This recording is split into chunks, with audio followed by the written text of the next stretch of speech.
ছাত্ররা আসিফ নজরুলের ব্যাপারে ডক্টর ইউনূসকে জানিয়েছেন যে ডক্টর ইউনূস যেন আসিফ নজরুলের কোনো বক্তব্য ছাত্রদের বক্তব্য মনে না করেন, এটা তাকে নিশ্চিত করে দিয়ে এসেছেন এবং এই ব্যাপারে তাকে সতর্ক করে দিয়ে এসেছেন যে স্যার, আসিফ নজরুলকে আমরা মানি না, তিনি আমাদের বিরুদ্ধে কাজ করছেন, এটা বলে এসেছেন। এখন ধরেন আমি 2024 সালের আগস্টের পরপরই আমি আসিফ নজরুলের ব্যাপারে বলেছিলাম, কারণ আমার কাছে যে তথ্য ছিল, যাদের কাছে যা যা ব্যাপারে কথা হতো, তাদের সাথে যেটা পরিষ্কার হয়েছিলাম যে আসিফ নজরুল এখানে আওয়ামী লীগের একটা রিপ্রেজেন্টেটিভ হিসেবে, ভারতের একটা রিপ্রেজেন্টেটিভ হিসেবে প্রথম আলো তাকে এখানে বসিয়েছে।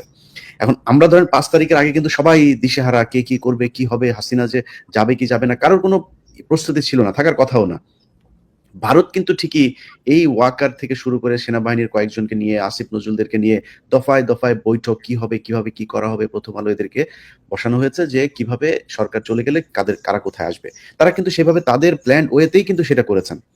এবং তখন যদি আসিফ নজরুলকে নিয়ে যখন আমি কথা বললাম এবং ক্যান্টনমেন্টের ভেতরে এই কনস্পাইরেসি গুলো যখন তুলে ধরলাম, সেটা যদি ছাত্ররা যদি আমার সাথে একই সুরে কথা বলতো, তাহলে কিন্তু আজকের এই পরিস্থিতি তৈরি হতো না। কিন্তু সেই ছাত্ররা কিন্তু বলল, অথচ একজন উপদেষ্টা ছিলেন আসিফ মাহমুদ, তিনি কিন্তু আসিফ নজরুলের পক্ষ নিয়েছিলেন তখন। অথচ তারপরে কিন্তু তারাই কিন্তু সে এবং সাজিস, তারাই কিন্তু পরস্পর বিরোধী বক্তব্য দিলেন। হাসনা তো আরেক ধরনের বক্তব্য দিলেন, আরেক ছাত্র নেতা আরেক ধরনের বক্তব্য নিলেন যে আসলে 5 তারিখ কি হয়েছিল, 4 তারিখে কি ঘটেছিল, কিভাবে তারা ক্যান্টনমেন্টে গেলেন, আসিফ নজরুল কিভাবে প্রধান উপদেষ্টা থেকে আইন উপদেষ্টা হলেন, এগুলো নিয়ে তারা পরবর্তীতে অনেক ধরনের আলাপ করেছে। তো যদি সেটা হয়ে থাকে, তাহলে আগে কেন করেন নাই, এখন কেন করতে হলো? এখন করাতে যে সমস্যাগুলো হয়েছে, আপনি দেখেন আসিফ নজরুলের যে বক্তব্যটা আপনি একটু আগে চালালেন, দেখেন একজন আওয়ামী লীগ নেতা কিংবা ফখরুলের সাথে এই বক্তব্যের কোনো পার্থক্য আছে? একই রকম। এখন ফখরুল, আওয়ামী লীগের লোকজন এই ভাষায় কথা বলে কেন? দাদা যে কথাটা বললেন যে আমাদেরকে ডক্টর ইউনূস ফোন করার একটা সময় পেল না। আরে ভাই, ফোন করা তো বহু পরের কথা। আজকে 9 মাস হয়েছে আমরা আমাদের এই যে আমরা 3 জন মানুষ এক জায়গায় হলে এই বক্তব্যটার মানে অনেক জায়গাতেই অনেকের কাছে অনেক মূল্যবান। যে না, এই 3 জনে একসাথে হয়ে তারপরে বলেছে এই বিষয়গুলো দেখা, এবং হয়ও অনেক কাজ হয়েছেও আমাদের কথায়। এখন পর্যন্ত কেউ আনুষ্ঠানিকভাবে সরকারের কোন অংশ থেকে বলা হয় নাই যে ইলিয়াস, তোমার নামে যে এতগুলো মামলাগুলোর কাগজগুলো দাও। পিনাকি ভট্টাচার্য, আপনার নামে কি কি মামলা আছে, আমাদের কনক স্যার আপনার নামে কি সমস্যা আছে, আমাদেরকে একটু দেন। বলেছে, আমি জানি না আপনাদের বলেছে কিনা এর মধ্যে, আমাকে এখন পর্যন্ত আমার মামলাটা তো কোর্টে যে রিজলভ হয়েছে তাও আমি করিনি। ওই যে আশিক ছেলেটা ছিল বিএনপির ছাত্র দলের, সেটা তো আপনি আপনার ব্যক্তিগত উদ্যোগ বা অন্য কেউ একজন, আমি কিছুই করিনি। আশিক যেহেতু নিজে এটা মুভ করছে, আমি সাথে সাথে খালাস হয়ে গেছি। আপনার সামনে ওই দিন আমার কাছে কাগজ চেয়েছে একজন, আপনি দেখেছেন আমি কি উত্তর দিয়েছি। আমি বলছি, কেন আপনাকে দিব, কেন আমার মামলার কাগজ আপনাকে দিতে হবে?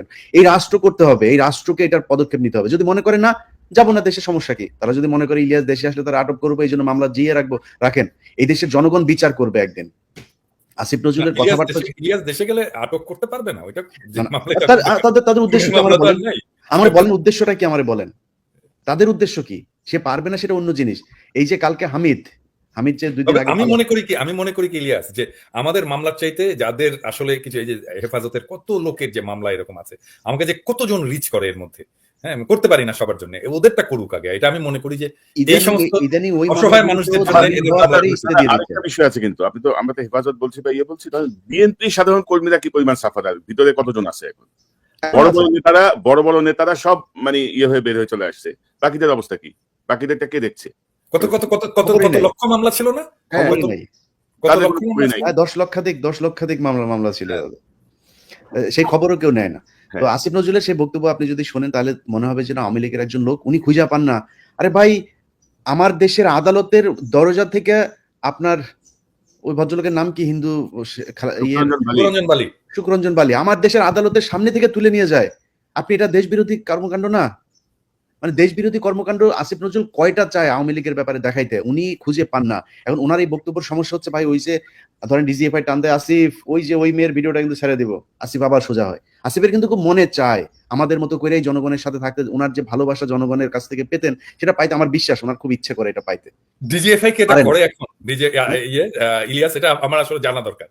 ডিজিএফআই কে এটা করে? ডিজিএফআই না করলে র করে। ডিজিএফআই তে যদি ডিজিএফআই থেকে তো এখন একটা রিফাইন্ড ডিজিএফআই হয়েছে, এখানে অনেকেই এখন ভালো। ডিজিএফআই অস্বীকার করে, ডিজিএফআই কিন্তু অস্বীকার করে যে আমরা এই কাজগুলো করি না দাদা। খুব বিনয়ের সাথে বলে দাদা, আমি কিন্তু এই কাজগুলো একেবারেই করি না। দাদা লেজ আছে না, লেজ মাথা নাড়িয়ে। শুনেন, এই যে আমাদের এখানে সুন্দর চেহারা সুমন ভাই একজন বসে আছেন, ঠিক আছে? এই যে স্মার্ট লোকটা, আপনি সেনাবাহিনী তো ভাই প্রশিক্ষণ প্রাপ্ত হিসাবে, এখন ওনারা আপনার সাথে যদি কোনো কথা বলে, কোনো ডিজিএফআই যেটা করে, হানি ট্র্যাপ বলেন আর যেটা বলেন, আপনারা যদি করে আপনি বুঝতে পারেন, তাহলে তার সেটা গোয়েন্দা হইলো না। গোয়েন্দারা তো সেইটাই করে যেটা আপনি বুঝবেন না, আমি বুঝবো না। আমরা নিজেরা অনেক সময় গোয়েন্দাদের অনেক তথ্য বিভ্রান্ত হই। ধরেন